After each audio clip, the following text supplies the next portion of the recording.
Bonjour, bienvenue sur le campus du groupe Ionis d'Ivry-sur-Seine. Alors commençons quand même par le commencement.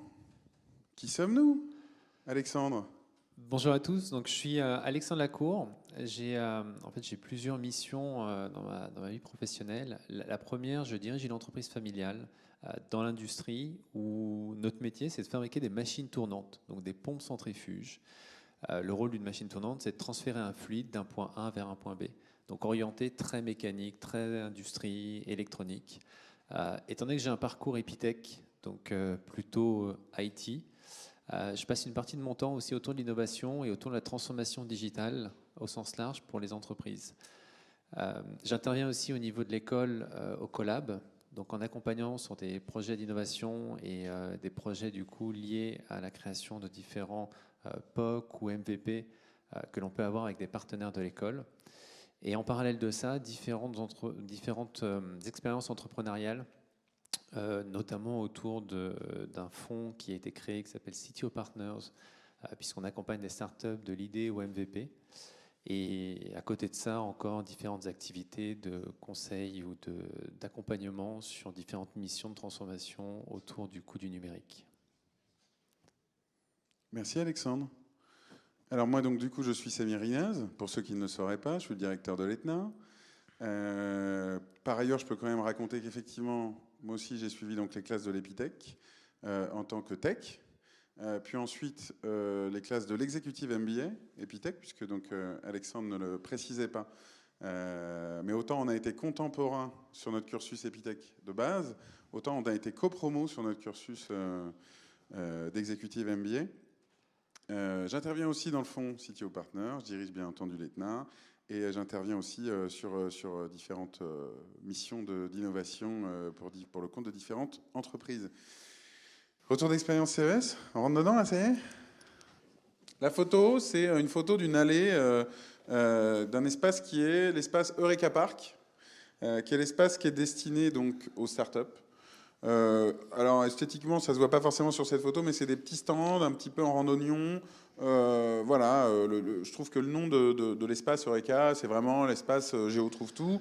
Je sais pas, ça fait quoi, 6 mètres carrés, 9 mètres carrés chaque stand. Donc il y a une très grosse représentation de la France là-bas, qui est représentée particulièrement par la French Tech, on le voit sur cette photo. Alors, avant de rentrer dans le détail de tout ça, dans les anecdotes de folklore, la première, si vous allez au CES, préparez-vous à marcher au moins 15 km par jour. Quand je suis arrivé, il y a un type qui me l'a dit. Je me suis dit, je m'en fous, c'est pas un problème. Ben, mine de rien, au bout de 3 jours, j'ai commencé à avoir mal aux pattes quand même. Hein. Surtout que 15 km, c'est le minimum. Toi, t'as fait combien? 100 bornes. Au total? Pour la semaine. Voilà, le tout à pied. Entre 15 et 20 bornes. Et forcément, ces 15 bornes où vous piétinez, vous marchez un peu plus vite, vous vous arrêtez. Quoi qu'il en soit, vous restez debout. Et puis, faut boire. Mais bon, prenez pas, entre guillemets, 5 litres d'eau, parce que faire 100 bornes avec 5 litres d'eau, c'est pareil, c'est un peu sport aussi. Donc, faut trouver le moyen, à un moment, d'être à la fois léger, à la fois confortable, mais en même temps, c'est un bon exercice physique, parce que quand vous rentrez, mine de rien, du coup, vous avez fait votre semaine de sport. À la fois, elle était innovante, ouais, sportive. Le mois de sport, l'année de sport même. C'est pas faux. Non mais ça peut paraître donc une anecdote folklorique, mais franchement, si vous y allez, il faut s'y préparer parce que sinon, vous passez à côté de l'événement, quoi. Donc ça veut dire, faites gaffe sur le choix de la paire de chaussures. Hein, faites pas les beaux ou les belles, assumez, prenez des chaussures de marche. Il n'y a pas de problème. Tout le monde en a en fait. Hein. Jusqu'aux ampoules. Hein. Donc certains notamment qui organisent les tours et qui emmènent du coup des délégations disent n'hésitez pas, hein, prenez les pansements. C'est récurrent que tout simplement les ampoules arrivent plus vite que prévu. Hein. Alors pareil, préparez-vous quand vous allez autour de vous dire aux gens que vous allez au CES de Las Vegas. Il va y avoir un petit sourire. Chérie, je vais à Las Vegas pour le boulot. C'était ma super blague de la slide. Le truc, c'est que Vegas, effectivement, il y a un cliché. C'est, bon, je l'ai marqué, la ville de la démesure, mais on pourrait quand même dire aussi de la débauche. C'est-à-dire que vous avez évidemment la limousine qui vous amène le taxi qui vous emmène de l'aéroport à l'hôtel, qui est en fait une limousine avec une barre de pole dance. Donc ceux qui savent ce que c'est, voilà, et ceux qui ne savent pas, ils chercheront. Il n'y avait personne dessus, je précise. Bon, après, les hôtels sont en toc, ils sont en papier mâché. On a l'impression d'être à Disneyland. Voilà, donc vous baladez dans la rue, c'est comme ça. Vous passez par les casinos tous les jours, et que vous ayez envie ou pas envie, c'est comme ça, puisque le rez-de-chaussée d'un hôtel, c'est un casino. Donc quand vous allez au lobby ou prenez votre chambre d'hôtel, bah, en fait, vous êtes devant les tables de jeu.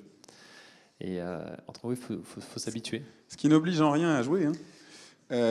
D'ailleurs, en décollant à l'aéroport, dans l'aérogare, quoi, il y a des machines à sous encore. C'est-à-dire que des fois que vous ayez encore quelques dollars à claquer, vous pouvez encore le faire. Moi, j'en ai pas claqué un seul. J'avais autre chose à faire. T'as joué, toi? Non, j'ai marché. Très bien. Bon, alors, vous verrez aussi des délégations de tous horizons. Alors, quand on dit tous horizons, encore une fois, c'est niveau de gamme, mais c'est également aussi pays. Donc, grande entreprise, petite, moyenne, et puis donc, du coup, des délégations de tous les pays. Alors, la France, elle est hyper représentée. Parfois, il y a certains analystes qui disent surreprésentée, d'ailleurs. Il y a des startups, il y a la French Tech, il y a des régions qui sont investis dans le fait d'être représentés. Alors, parfois sous pavillon de la French Tech, parfois en nom propre, pour valoriser les entreprises de leur région. Alors moi, j'aime beaucoup l'Auvergne. Donc du coup, j'étais amusé de voir que l'Auvergne avait décidé de porter son étendard, donc Auvergne-Rhône-Alpes, hein, d'ailleurs, hein, pas que Auvergne, ouais. Qui avait directement des corners dans Eureka Park, justement, avec des startups de ces régions. Et il y a Grand Est aussi. L'Alsace-Lorraine qui a pris le parti d'y aller sans la bannière French Tech. Donc il y avait 9 régions qui étaient regroupées sous la French Tech et 2 du coup qui étaient hors French Tech. Après, c'est quand même beaucoup mieux que les autres années, puisque les autres années, on n'avait pas forcément directement cette image pays français en étant harmonisé, on va dire. Là, pour le coup, il y a quand même beaucoup d'efforts et c'est déjà beaucoup plus structuré. Donc on a une meilleure image quand on se présente au CES sous la bannière French Tech, en effet. Bon, du coup, par contre, on entend parler français dans les rues couramment, hein, puisque du coup, on se demande s'il n'y a pas un mec sur deux qui est français dans la ville à cette période. Moi, quand j'ai récupéré mon badge, anecdote folklorique aussi, le type m'a dit, en voyant ma pièce d'identité française, il m'a dit « Mais vous avez une réduction de groupe ?» Parce qu'il me dit « J'en vois tellement que là, vous devriez quand même avoir une réduction pour nationalité quand même. » Mais pour les chiffres quand même, il y avait en gros 350 startups françaises représentées à l'Eureka Park. C'est la première délégation, donc c'est le premier pays représenté au niveau du coup du CES. Et c'était après les US ou avant les US du coup? Avant les US. C'est le premier dans le domaine startup. Parce qu'après, ils vont séparer en fait les entreprises américaines. Donc, entreprises françaises, tout confondu, c'est à peu près 450. C'est 350 startups françaises. Et du coup, en effet, c'est la première délégation, du moins le premier pays représenté dans le domaine startup. Alors, une parenthèse, c'est qu'il y a quand même beaucoup d'argent public qui est investi là-dedans, puisque ça fait des années que, indépendamment des politiques, hein, justement, il y a une volonté des pouvoirs publics donc de soutenir la présence française là-bas. Donc voilà, c'est pas du tout une parenthèse politique, c'est juste pour expliquer quand même certaines choses. Alors, le point d'après, c'est une ombre de gilets jaunes. Vous allez me dire, qu'est-ce que ça fout là? C'est tout simplement parce que si vous avez suivi les médias, vous l'avez peut-être entendu, tout simplement, exceptionnellement, comparativement aux autres années, aucun homme politique n'a osé se présenter à Las Vegas. Français, en tout cas. Parce qu'effectivement, sur trame donc de débat autour des Gilets jaunes, ils se sont dit que ce serait peut-être pas de bon ton de donner l'impression d'aller se balader comme ça pour représenter la France au fin fond du Nevada, alors que, bien entendu, plein de politiques y sont allés année après année pour soutenir, malgré tout, l'innovation française. Je trouve que c'est positif, hein, je ne suis pas du tout en train de faire de la mauvaise démagogie. Notamment, Emmanuel Macron y était allé avant d'être élu président pour nous y représenter. Voilà, et puis pour finir sur cette parenthèse française, c'est intéressant de le savoir aussi, quand on est français et qu'on y va au CES, il y a la possibilité de participer à tout un tas de débriefings du soir, donc des trucs assez structurés qui sont organisés dans des salles de conférence par justement des représentants des délégations. Et donc du coup, le fait d'appartenir à l'une ou l'autre des délégations vont faire que ça vous donne tout simplement accès à ces espaces. Moi, j'ai un petit peu eu la possibilité comme ça de vaquer de différentes délégations en différentes délégations. Du coup, vous avez du retour d'expérience sur la journée, vous avez des regards croisés, vous avez des points de vue qui sont échangés et on va plus loin. Voilà pour ce folklore. Les trends des organisateurs. Alors ça, c'est aussi intéressant de savoir que les organisateurs, du coup, structurent bien sûr le salon. Vous allez me dire que ça peut paraître un peu évident, mais du coup, c'est hyper engageant. C'est-à-dire que du coup, les mecs, ils sont un peu rédacteurs en chef de l'organisation de l'innovation telle qu'elle va être représentée à travers le CES tout au long de l'année. Donc le comité organisateur est hyper directeur. Pour vous dire, même à une époque, ils ne voulaient pas de boîte liée au cryptocurrency parce qu'ils avaient peur de l'association à l'image liée à la pollution, enfin en tout cas l'impact environnemental du crypto mining. Alors du coup, quand je vous raconte cette anecdote, c'est parce que du coup, ça vous montre d'une part que les mecs ne veulent pas donc avoir de mauvaise presse, et qu'on leur dise oui, vous soutenez de l'innovation qui réchauffe la planète, c'est très mal, etc. Et donc du coup, ils provoquent un biais. C'est ça que je veux dire aussi, parce que du coup, en ne laissant pas la place à ce moment-là aux startups liées à cet écosystème-là, enfin en tout cas à l'innovation liée à cet écosystème-là, du coup, ils faisaient comme si ce truc n'existait pas, quoi. C'était quand même assez lourd. Alors ils ont fini par laisser la place quand même cette année à ce que ça se crée, mais de façon un peu, un peu à reculons et du coup faible représentation. Alors du coup, quand même, malgré tout, sur les topics 2019, on en a retenu un certain nombre. Et c'est là où ressort la résilience. Ressort la résilience, en effet. La résilience qui est du coup la capacité, en fait, tout simplement, alors que ce soit un système, que ce soit un service, un produit, que ce soit une ville, peu importe en fait l'usage que vous en faites, c'est tout simplement la capacité à rebondir après un événement. Que ce soit typiquement dans la partie IT, si c'est le côté backup, à chaud, à froid, je restaure un système et du coup ça doit repartir directement rapidement. Là, la résilience était très appliquée au niveau Smart City, au niveau vraiment recouvrir un environnement après typiquement une catastrophe naturelle, que ce soit une inondation, un tsunami, un tremblement de terre ou autre. Et le but était tout simplement de trouver des technologies qui pouvaient être résilientes dans le cadre de problématiques liées tout simplement aux infrastructures. Alors que ce soit autour de l'eau, que ce soit autour de l'énergie, on peut utiliser, du moins on peut appliquer la thématique ou le thème de la résilience pour indirectement vraiment beaucoup de verticales.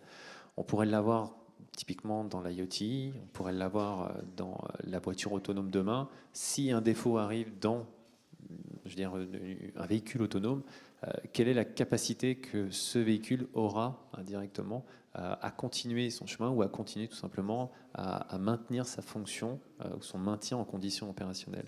Donc ça a été un nouveau thème et a priori qui risque de ressortir de plus en plus étant donné aujourd'hui indirectement les problématiques, alors beaucoup climatiques, parce qu'ils ont beaucoup parlé des problématiques climatiques, mais potentiellement d'autres problématiques que l'on pourrait avoir au niveau de notre humanité. Alors du coup, c'est vrai que pour prendre des exemples d'innovation qui est possible du coup dans le domaine de la résilience, Alex parlait là du traitement de l'eau donc suite à une catastrophe naturelle. Là, c'est peut-être plutôt vos camarades de Subiotech qui pourraient être mobilisés, puisqu'il y a quand même plutôt des sujets de biologie, de chimie, de manipulation comme ça là, de l'eau polluée. Par contre, si à un moment donné, vous bossez pour un projet qui déplace des drones, non pas pour faire des vidéos, comme le grand public cherche à faire toujours avec des drones, mais pour rechercher des gens qui sont victimes dans une avalanche, dans un tsunami, etc., pour essayer de les sauver plus facilement, et que vous faites peut-être, pourquoi pas, de l'IA pour le traitement de cette vidéo, qui vous permet de distinguer une personne vivante qui bouge d'une personne qui ne bouge pas. Ouais, pour ceux qui ont en mémoire l'Italie et l'effondrement du pont qu'il y a eu en Italie, c'est typiquement l'un des sujets en disant si on utilise du coup du drone, la vidéo, qu'on passe de l'IA dessus et qu'on est capable d'aller suivre l'état de santé des infrastructures, on est indirectement sur ce qu'on appelle de la maintenance prédictive et on va être capable de superviser ou du moins de suivre l'état de santé des infrastructures. Et ça, ce sont directement des systèmes qui, demain, font sens dans justement le côté précaution de la surveillance des infrastructures. Pour rebondir sur la partie d'eau, parce qu'on parlait de l'eau, on parlait aussi des sujets d'avoir les métiers un petit peu transverses ou connexes, c'est-à-dire qu'en gros, vous faites de l'IT, vous êtes dans l'IT, ok, c'est super. Le système d'eau, ils sont dans la partie technologie, traitement d'eau, biologie, biotech, tout ce que vous voulez. À un moment, de toute façon, ce système-là doit aussi avoir indirectement une résilience et aussi indirectement une capacité à être connecté. Et ce côté connecté, c'est tout simplement la capacité de fournir différents services.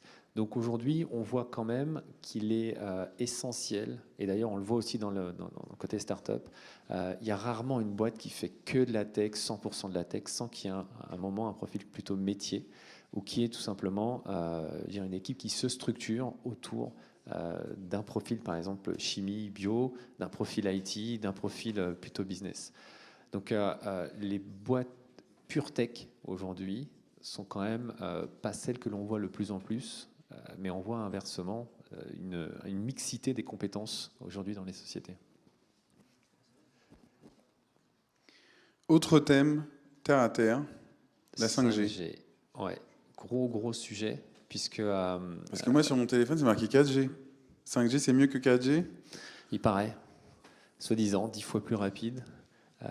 Soi-disant censé révolutionner une grande partie des smart cities. C'est vraiment la thématique aujourd'hui qu'ils mettent en avant. Après, pour ceux qui connaissent la 4G, vous voyez qu'en France, la 4G, c'est pas forcément couvert partout. Il y a encore des zones. Là, on parle déjà indirectement de la 5G, énormément poussée par le véhicule autonome, énormément poussée par la partie smart city, justement. Maintenant, c'est on va dire une grande question sur les échéances, sur le déploiement. Ce qui est sûr, c'est que ça va révolutionner beaucoup de nos usages aujourd'hui. Et par contre, ça remet le débat pour ceux qui avaient entendu parler notamment de la partie cloud computing, de la partie fog computing et de la partie edge computing. Donc, je ne sais pas si c'est des choses qui vont vous parler. Forcément, tout ce qui est 5G, ça va amener une volumétrie de données hyper importante qui va permettre indirectement pour des grands acteurs du cloud de traiter de la donnée massive dans du cloud. Et il y a une culture inverse qui est de dire à un moment, est-ce qu'il y a vraiment un intérêt à remonter une volumétrie de données importée dans un cloud? Est-ce que finalement, on ne peut pas tout simplement traiter de la donnée, ce qu'on appelle en edge, donc au plus proche de l'usage, au plus proche du capteur, du device, donc typiquement sur une architecture plutôt LAN que WAN. La 5G, c'est l'une des questions après de se dire comment je vais l'utiliser. Est-ce que je l'utilise pour traiter par exemple de l'intelligence artificielle côté cloud ou est-ce que finalement j'en aurais pas moins besoin et j'ai une partie de mon intelligence qui va être tout simplement embarquée par exemple dans mon véhicule ou dans mon capteur. Donc ce qui est sûr, c'est que ça va redistribuer beaucoup les cartes de l'implémentation du calcul, du computing, et de savoir où est-ce qu'elle sera située dans vos architectures demain et même dans les développements des systèmes que vous pourrez faire. Et pour finir sur ce topic, il faut quand même se rendre compte que maintenant, on risque de voir même les opérateurs télécoms disruptés, puisque du coup, les objets connectés vont finir par pouvoir tisser des réseaux suffisamment performants pour que l'on puisse donc du coup s'affranchir des opérateurs télécoms potentiellement, ou en tout cas voir émerger des opérateurs télécoms et survivre que ceux qui seraient capables d'utiliser ces technos. Il y a de plus en plus de boîtiers qui, notamment je pense au Tesla, qui ont une carte SIM intégrée, planquée dedans. On ne s'en rend pas compte, avec un abonnement data temps de vie de la voiture, et qui du coup réussit à véhiculer des datas auprès de Tesla et de récupérer les mises à jour d'ailleurs, sans que vous ayez besoin de mettre en Wi-Fi votre voiture, ce qui est quand même plutôt rassurant quelque part. Et donc du coup, il y a des opérateurs qui depuis longtemps Oui. utilisent ce genre de techno. Alors, il y avait aussi une anecdote, en arrivant sur le territoire, je vois AT&T, T-Mobile, Procès.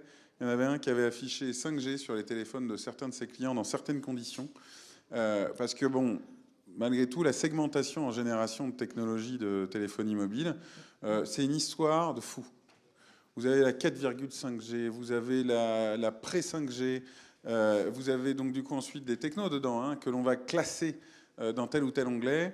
De toute façon, pour ça, vous avez un super événement qui s'appelle le Mobile World Congress. À Barcelone, oui. Exactement. Qui traite aussi ce truc-là. Vous avez aussi un tas de papiers qui racontent justement la segmentation des générations avec des mecs qui, je sais pas où ils en sont, hein, mais ils ont déjà prévu beaucoup de générations d'avance. Alors, il faut peut-être qu'on accélère un peu quand même, Alex. Je sais pas ce que tu en penses. Et vous en pensez quoi? On accélère un peu? Troisième point, c'était le véhicule autonome. J'ai marqué entre parenthèses level up, puisque vous avez bien compris, on parle du véhicule autonome depuis vachement longtemps, mais en fin de compte, c'est des niveaux. Et donc, du coup, c'est pas la même nature de véhicule autonome dont on parle. Moi, ça fait des années que j'ai une voiture qui est autonome au maximum de ce qu'on peut avoir, mais pas grand-chose. Et aujourd'hui, on est quand même en train de commencer à entrevoir le semi-remorque qui va vraiment s'auto-conduire complètement sans personne dedans. Donc, qui correspond au niveau 5. Donc, voilà, cette année, est-ce qu'on a fait un level up? Je suis pas sûr que ce soit franc. Je pense que ça dépend des acteurs. Je pense que ça dépend de la différence entre on va le sortir en fin 2019 et où on l'a sorti en fin 2018. Et donc, du coup, le fait que ce soit déjà en prod ou non. Le quatrième point, Digital Twins.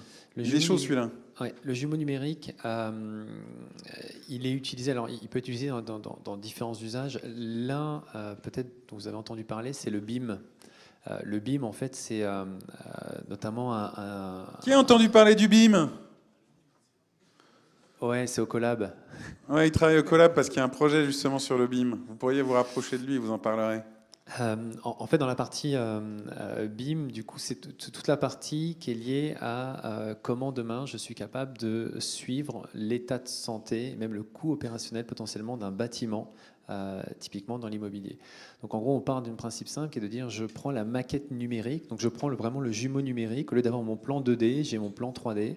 Et sur ce plan 3D, je vais être capable tout simplement de me parcourir, enfin de visiter carrément à la limite mon bâtiment.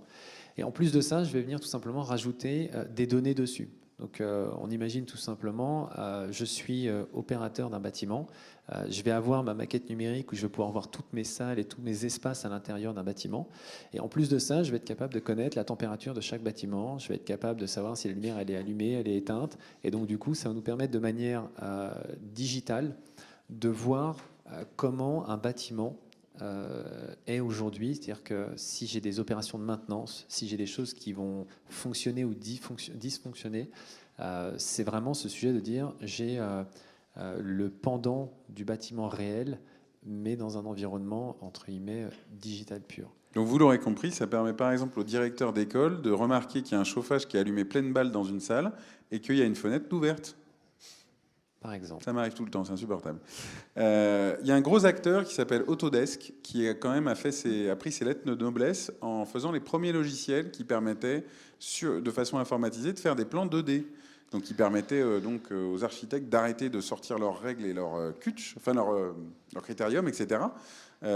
Et du coup, Autodesk maintenant va avoir un rôle même après vente entre guillemets du building, puisque du coup le plan bon bah voilà, l'archi, il avait fait ses plans, tape, on livrait, c'est terminé. Là, cette histoire de modélisation 3D, de maquette numérique, c'est vraiment pour faire comme dans les films où on voit le bâtiment, on tourne, il y a une représentation graphique entre guillemets rouge parce que le chauffage il est à pleine balle et bleu parce que la fenêtre elle est ouverte. On peut vraiment imaginer des trucs hyper intuitifs qui permettent quand même là en l'occurrence d'économiser de l'énergie. C'est pas pour revenir sur mon histoire d'innovation et progrès, mais j'ai l'impression que c'est plus progrès. Smart City. Smart City, alors vous avez de tout, c'est-à-dire que de l'IoT, de la 5G, du véhicule autonome, de la production d'énergie, c'est-à-dire comment demain je vais être capable de produire de l'énergie, mais de manière potentiellement résiliente. Est-ce que je mets des panneaux solaires ou pas? Comment je stocke l'énergie? Donc en fait, dans une Smart City, exactement, vous pouvez prendre toutes les technos que vous pouvez voir, de la sécurité sur la partie vidéosurveillance. Enfin, c'est comment je vais être capable à un moment de faire fonctionner toutes ces technos dans un environnement.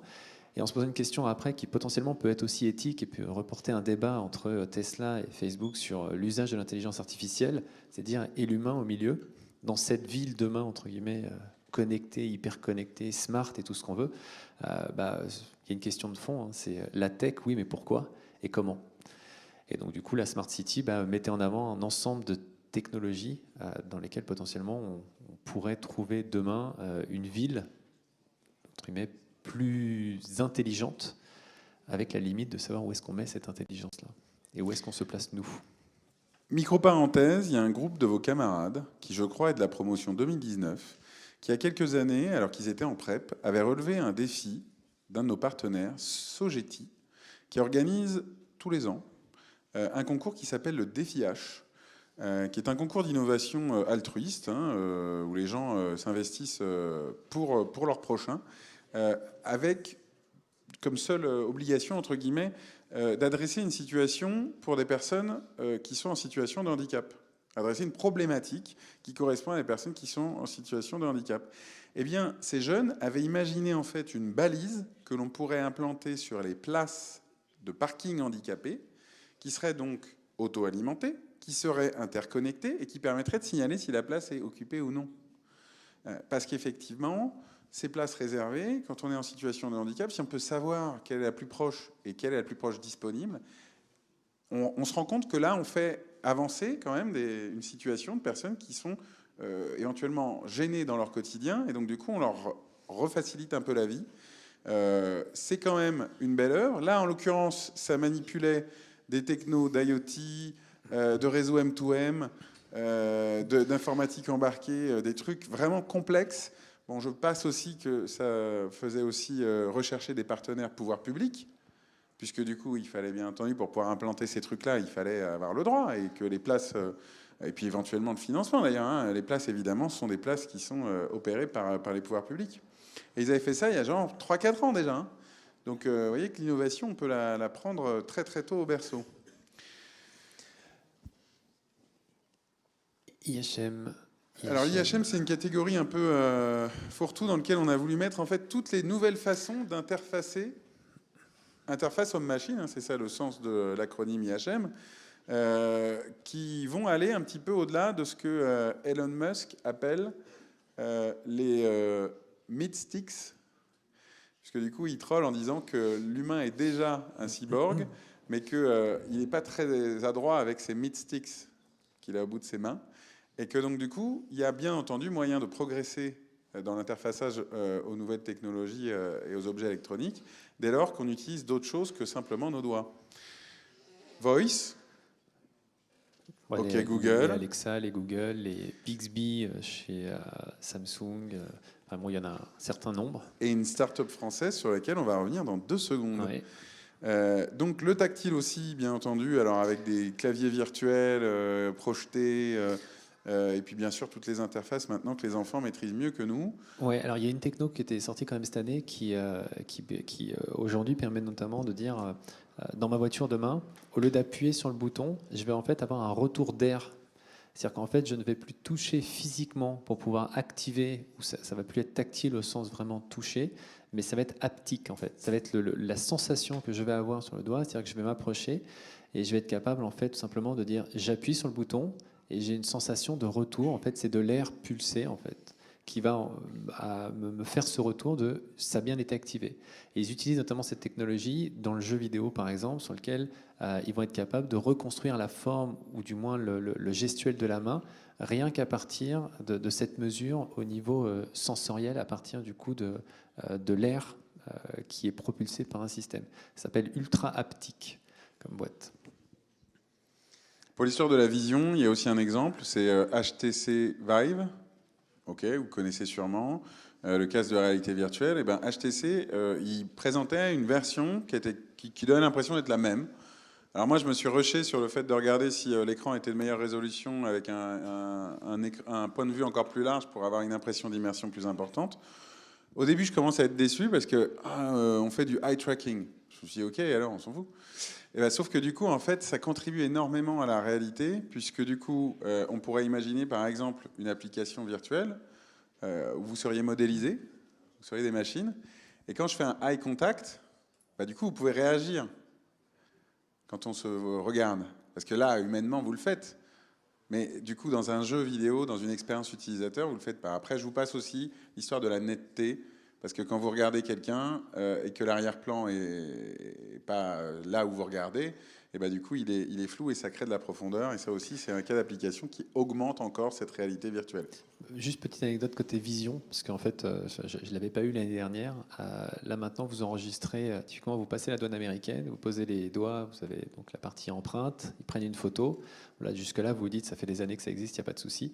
Vous repartez, vous sortez du territoire. Maintenant, le ticket, au lieu de le donner pour pouvoir prendre votre place dans l'avion, bah, en fait, vous le rangez dans la poche, et puis bah, ils vous disent là, vous regardez, photo, ok, vous pouvez passer. Donc, vous voyez, du coup, le côté sécurité de reconnaissance faciale pour vous authentifier dans un vol, bah, typiquement, ils l'ont appliqué aux États-Unis. Je ne l'avais pas vécu l'année dernière. Potentiellement, c'est un peu surprenant la première fois qu'on arrive, parce qu'on se dit, bon, bah, prenez une photo n'importe où, ou du moins vous êtes filmé n'importe où, la reconnaissance faciale, elle est mise en place et potentiellement, ils l'utilisent donc maintenant pour vraiment vous identifier quand vous montez dans un vol. Donc, ça donne quand même un niveau qui est de dire, bah, en gros, quand vous avez déjà la photo, on vous retrouve un peu facilement. Je ne sais pas si tu l'avais eu, mais moi, elle m'avait choqué un petit peu, je ne m'y attendais pas.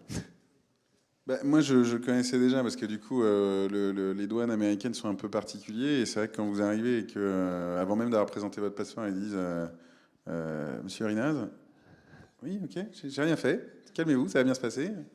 Non, je n'ai pas d'armes, c'est promis. Je ne veux pas tuer le président des États-Unis, aucun souci. Donc effectivement, ça. Mais cela dit, ça m'a donné une impression du coup d'accroissement de la fluidité, hein. Parce qu'effectivement, les mecs, ils rigolent pas. Effectivement, ils perturbent un peu en nous reconnaissant avant même d'avoir présenté le passeport. D'ailleurs, je me suis dit, il devient accessoire, le passeport, au final. Alors moi, je suis déjà allé. Donc, ils ont pu prendre, effectivement, l'empreinte rétinienne, notamment les digitales, etc. Mais donc, il faut peut-être l'avoir, le passeport, encore pour la première fois où on vient. Mais du coup, c'est vrai que c'est perturbant. Je ne sais plus pourquoi on avait retenu blockchain. Daniel. Ouais, mais on en parle après. Ouais. Donc, c'est bizarre. Bon, il y a des cas d'usage quand même de la blockchain autrement que pour faire des cryptocurrencies et de la spéculation. Donc ça, c'est quand même plutôt bien, et notamment pour valider l'intégrité des données, et notamment dans un contexte de résilience. Je pense que c'était ça, en fait, hein, qui nous avait fait Oui, le puis retenir. surtout que c'était l'une des premières fois qu'ils le mettaient en avant côté blockchain, puisque du coup, c'était pas une thématique qu'ils avaient beaucoup mis en Ah place. oui, par le passé, il l'avait discriminé, exact. Oui, Ouais. tout à fait. Donc là, maintenant, ils l'ont mis. Next. Les CES Awards. Qu'est-ce que c'est que ce truc? On a été primé plein de fois. C'est un concours. Du moins la France. C'est un concours, il y a plein de catégories. Malgré tout, c'est vachement significatif parce que vous avez énormément de startups ou même de boîtes qui vraiment mettent en avant d'avoir reçu un CES Award. Vous le remarquerez après, derrière, dans l'année, hein. Il y a un badge, hein, évidemment, qui correspond à ça. Là, on le voit sur la copie d'écran, indiquant l'année. Alors, 58 boîtes françaises ont reçu des awards. C'est cool. Voilà, cocorico. Je l'ai dit, je ne sais plus sur combien, ouais, effectivement. Faut reconnaître que comme il y a 1 million de catégories, du coup, c'est quand même très possible d'en avoir facilement. Cela dit, du coup, ils ont créé une catégorie Best of, et on a reçu 2 Best of CES 2019. Et c'était donc 2 boîtes qui s'appellent Snips et BeLife. Tu reviens sur Snips? Snips. Alors Snips, c'est bon, tout le monde connaît Google Assistant, Bixby, Alexa et autres voice control qui ont indirectement cette capacité de dire pour fonctionner, je dois être connecté à Internet. J'ai un traitement qui est fait entre guillemets côté cloud. Snips propose indirectement on va dire la même fonction, le côté voice control. Sauf qu'il part d'un principe qui est de dire que je le fais en fait en étant non connecté. C'est-à-dire que j'ai mon voice control, mais qui est typiquement embarqué dans mon device sans avoir besoin de communiquer mes données et donc du coup tous les échanges que je vais avoir avec mon assistant côté cloud. Ce qui est hyper important dessus, c'est que forcément ils mettent en avant le côté privacy des données. puisqu'au final, c'est l'une des technos qui permet d'intégrer du voice control en étant complètement indépendant aujourd'hui des grands tels que Amazon ou Google. Donc, boîte qui notamment accompagne beaucoup dans la mise en place, que vous pouvez utiliser la techno. Elle est open source, vous pouvez la faire tourner sur un RASP, faire vos projets dessus, et il y a une documentation qui est plutôt pas mal faite. Après, ils ont un support professionnel quand vous voulez tout simplement le déployer dans un environnement plutôt spécifique. Mais du coup, belle techno aujourd'hui, et en termes de performance, ils sont équivalents, voire, d'après eux, meilleurs que des Alexa ou Google. Donc, à tester. Autre start-up improbable, BeLife. Alors, pour ceux qui suivent un petit peu le côté écosystème, c'est qu'on a des problèmes avec les abeilles. Et en fait, cette boîte-là a tout simplement développé une ruche. Alors, une ruche connectée, une ruche intelligente. L'objectif en fait de cette ruche-là, c'est tout simplement de tuer une bactérie qui s'appelle le varroa, qui en fait va tuer les abeilles, et clairement qui est une épidémie que l'on a en France. Et pour faire ça, il faut monter une ruche à 40 degrés pendant plus de 2 heures, je crois, et il y a plusieurs cycles, tout simplement, qui peuvent être réalisés dans l'année. Le principe de juste monter en température cette ruche va permettre tout simplement d'aller tuer ce parasite sur, du coup, les abeilles. Sans tuer les abeilles, bien entendu. Sans tuer les abeilles. Sinon, ce serait con. Donc, voilà, là, donc comme quoi on peut innover sans que ce soit forcément sur un écran et sans que c'est forcément une incidence sur les médias sociaux et sur les likes Facebook que vous obtenez. Et on revient à ce qu'on disait tout à l'heure, il y a de la tech, mais en même temps, il n'y a pas que de la tech. Ce qui veut dire que pour ce genre de sujet-là, il y a besoin en même temps de la mixité des profils pour pouvoir développer ce genre de technologie.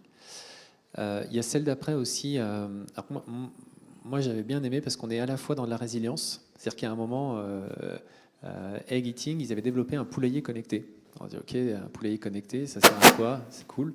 En fait, il y a le sujet de dire, j'ai mes poules, ça c'est le premier sujet.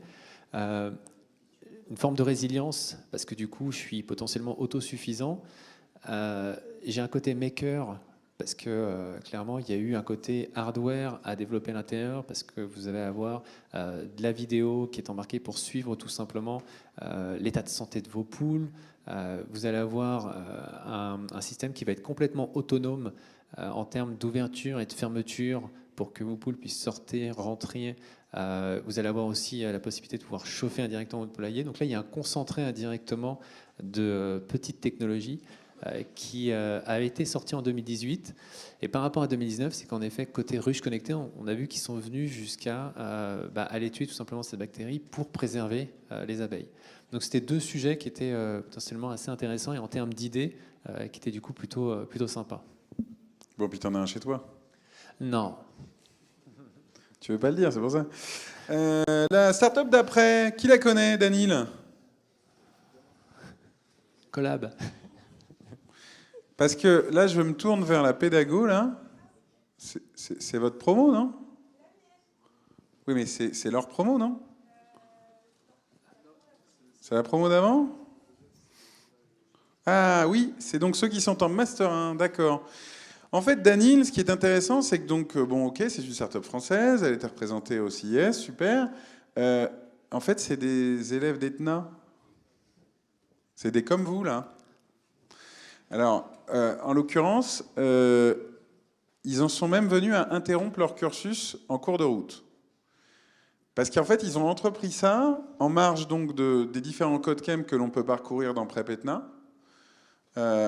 Fort de leur expérience justement de ces différentes expérimentations à l'innovation qu'ils ont pu faire à travers les codecamps. Et donc du coup, ils ont lancé à un moment donné, dans la blockchain, on peut réussir à faire des levées de fonds assez faciles, ça s'appelle des ICO, enfin en tout cas on pouvait y arriver à un moment donné. Ils ont levé des sous, et bien après ils se sont retrouvés cons, hein. Il fallait faire le boulot. Et donc du coup, ça leur a permis donc de poursuivre leur projet. Et donc du coup, je pense particulièrement en fait à l'élève qui est un ancien de chez nous, qui est donc Joseph Benminster, qui du coup a suspendu son cursus à Etna pour pouvoir faire tout ça. Donc c'est un bot intelligent basé sur des technos IBM qui permet donc du coup de conseiller les gens de façon à faire un peu moins n'importe quoi en matière d'investissement cryptocurrency. Voilà. Donc, sur la chaîne YouTube de l'Etna, vous avez déjà une première interview, un petit peu du parcours qu'il a pu avoir, et puis on sera amené évidemment à d'autres moments à ce qu'il puisse faire des retours d'expérience encore plus détaillés. Voilà, et comme quoi, entre guillemets, c'est le proverbe, la valeur n'attend pas le nombre des années. Hein. Challenge accepted, là, parce qu'il y est allé quand même avant d'avoir le diplôme. Hein. Next, Byton. Byte on Wheels. Boîte chinoise. Futur Tesla. Constituée avec des Chinois, mais pas que des Chinois, des anciens de Tesla justement, qui poussent le curseur plus loin qu'Elon Musk. Ancien aussi responsable notamment du développement de la i8 chez BMW. Donc c'est des profils en fait qui sont sortis vraiment du côté BMW, du côté Tesla, et qui ont créé leur vision de la voiture de demain. Et du coup qui est en effet plutôt avancée. Et qui devrait sortir normalement cette année en Chine et je crois l'année prochaine en Europe. Alors en plus du coup c'est le genre d'industrie où quand vous levez des sous, c'est tout de suite des gros chiffres, puisque c'est des grosses industries. Je me demande si on peut lever 100 millions de dollars, un truc comme ça. Ce qui dans les premiers pas est quand même beaucoup évidemment. Alors là vous voyez peut-être pas, mais en fait là vous avez une voiture avec un énorme écran là. Le bandeau blanc c'est l'écran. C'est 1,25 m. C'est un des écrans, pardon, parce qu'en fin de compte, vous avez aussi, vous le voyez dans le volant, un écran. Vous le voyez aussi sur l'espèce de truc là entre les deux sièges. Anciennement la boîte de vitesse, enfin maintenant c'est plus vraiment pour ça que ça se situe. Et vous avez donc du coup là cet énorme écran qui bien sûr s'affiche en dessous du pare-brise, quoi, histoire que quand même on puisse y voir, ne serait-ce que pour l'agrément visuel. Avec un target de price qui est à 46 000 $. Qui est du coup moins cher que toutes les Tesla aujourd'hui. Peut-être pas la Model 3 quand même. Alors, on ne sait pas encore d'ailleurs le prix. J'ai l'impression qu'il évolue. Une parenthèse pour Google. Google, ils avaient mis le paquet sur le CES cette année puisqu'ils étaient à 6000 m² de présence. 6000. En fait, ils avaient constitué un hall de façon événementielle sur un parking. Bon, il y avait 2-3 autres exposants qui avaient fait pareil. Du coup, le parking avait été recyclé en extension du CES. Mais voilà. Et donc, du coup, dans ce hall, sincèrement, ils présentaient que des trucs pour monsieur et madame Michu. C'est pas méchant. Il faut savoir quand même qu'au CES, vous avez quand même un tas de personnes, et notamment régionaux de l'étape, des gens qui peuvent habiter là, quoi. Ils se payent la place. Juste la place visiteur simple, je crois que c'est 100 $. C'est pas donné, mais c'est pas évidemment l'avion, l'hôtel, etc. Et du coup, oui, vous avez des gens qui décident de faire des stands qui sont vraiment pour le grand public, un peu comme la sortie du papy qui va à la FNAC et qui va poser plein de questions aux vendeurs et qui même n'achètera éventuellement jamais. Ça le sort, quoi. Donc du coup, pour moi, franchement, la présentation de Google, en tout cas que j'ai vue, c'était particulièrement ça.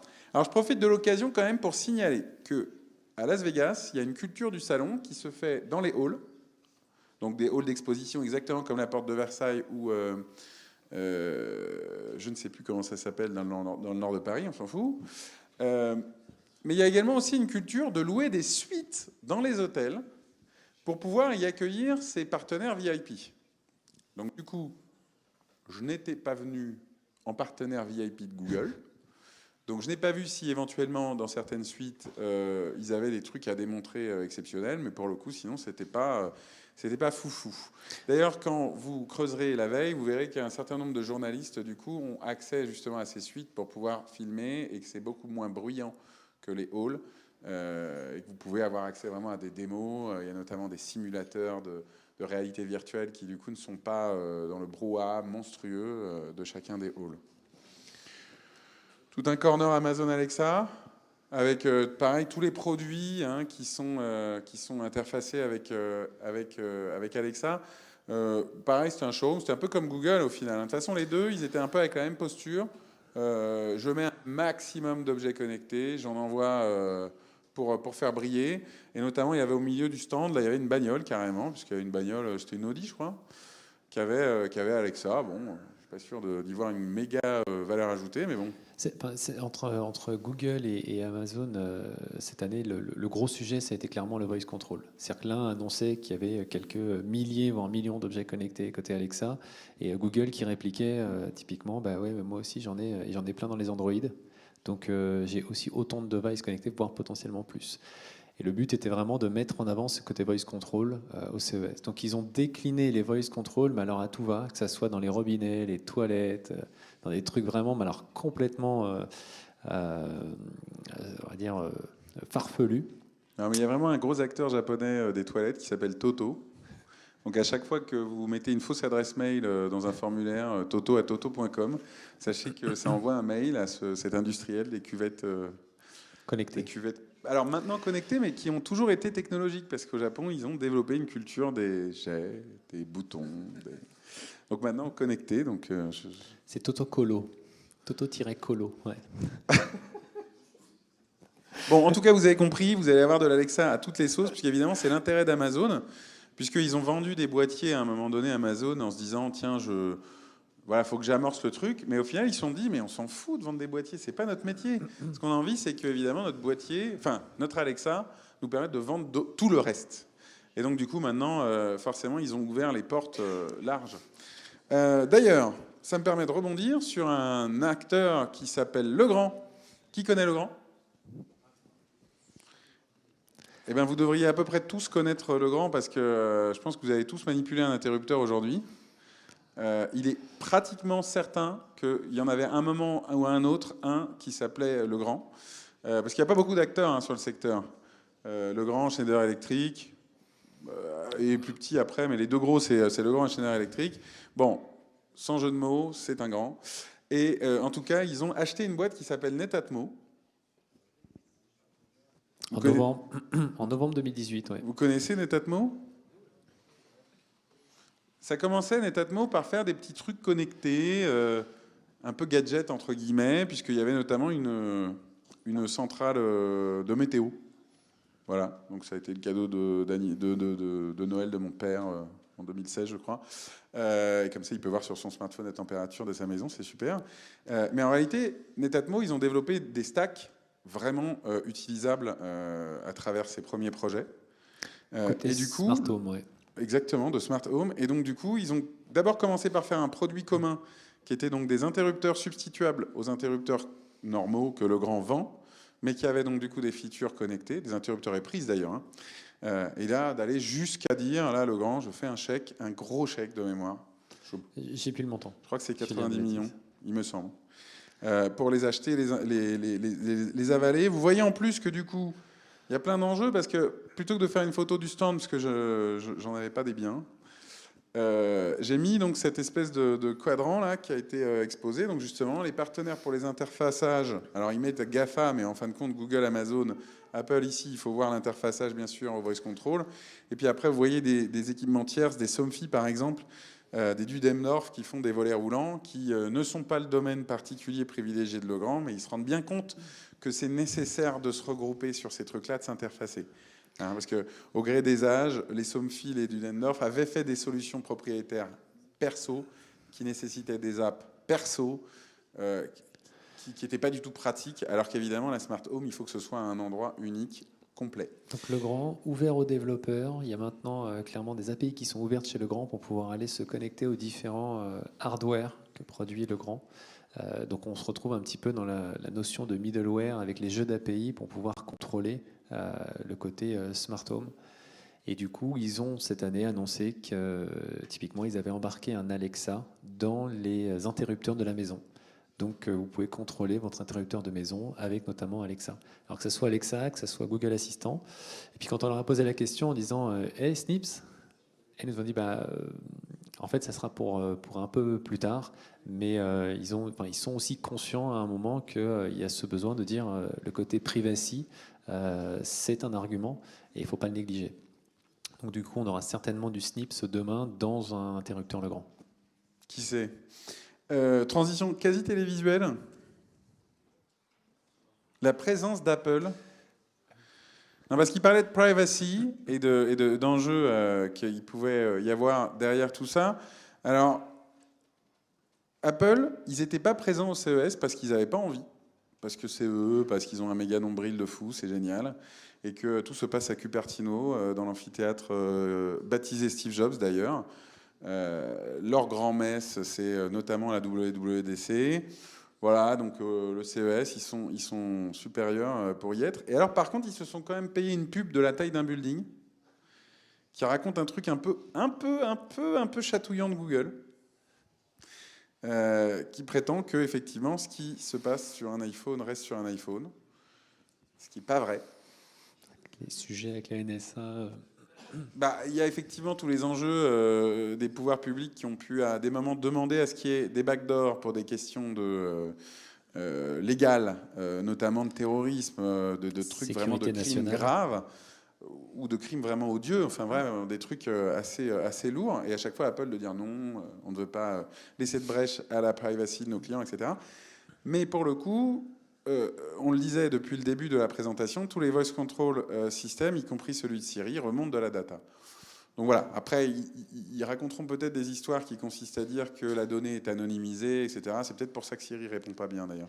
Leur modèle économique, ouais. Surtout, ils mettent en avant que les données ne sont pas vendues. Donc dans leur modèle économique, ils ne vendent pas vos données. Bon, en tout cas, du coup, c'est aussi l'occasion de faire une autre transition télévisuelle. C'est pour bien entendu montrer que tout ne se passe pas à Vegas. Tout le monde n'est pas à Vegas. Il y a des gens qui choisissent de ne pas y être, comme Apple. Je ne suis pas sûr qu'ils avaient prévu de faire la pub très très longtemps à l'avance, parce qu'ils ont profité d'un effet d'aubaine lié à une actu. Donc du coup, ils auraient sûrement pu assumer de n'y être même pas avec cette pub. Donc bien entendu, il ne s'agit pas, à travers toute la présentation qu'on a pu vous faire aujourd'hui, de vous donner l'impression que le CES, c'est voilà, le seul truc, qu'il faut tout connaître par cœur et qu'il y a besoin de regarder nulle part ailleurs. Vous l'avez compris.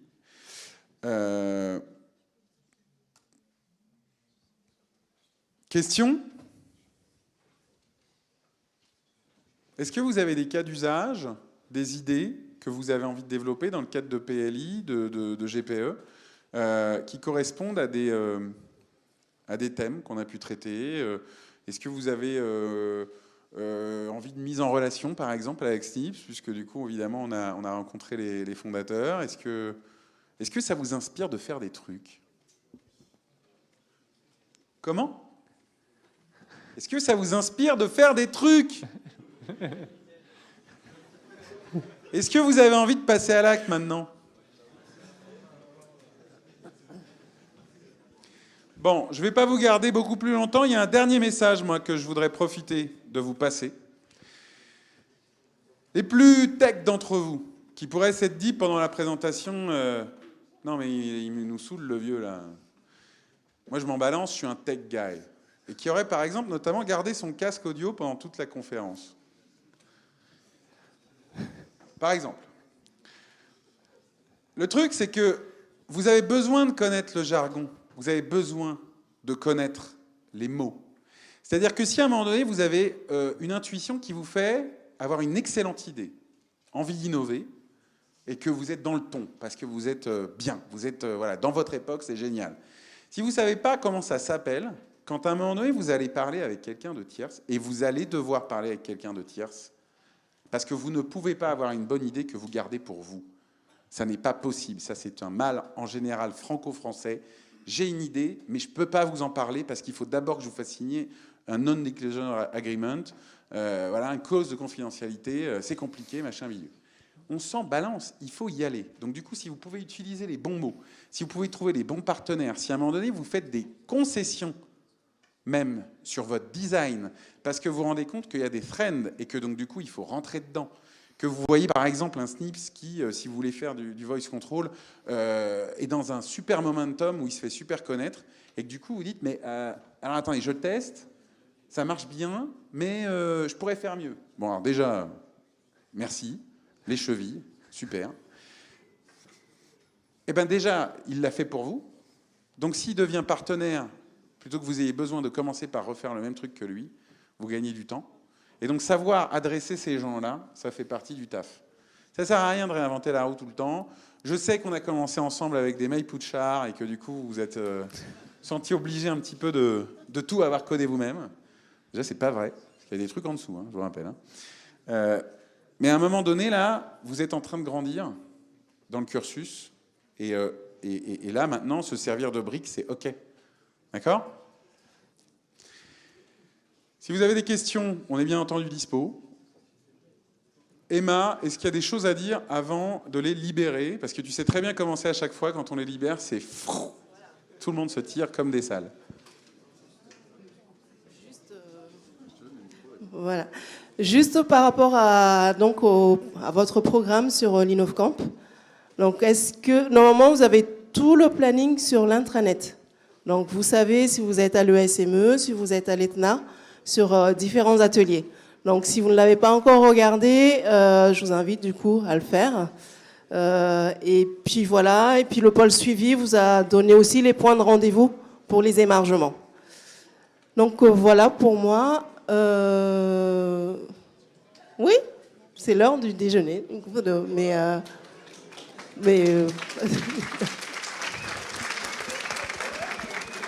Merci Alexandre Lacour. Merci Samir, merci On à applaudit tous. Alexandre.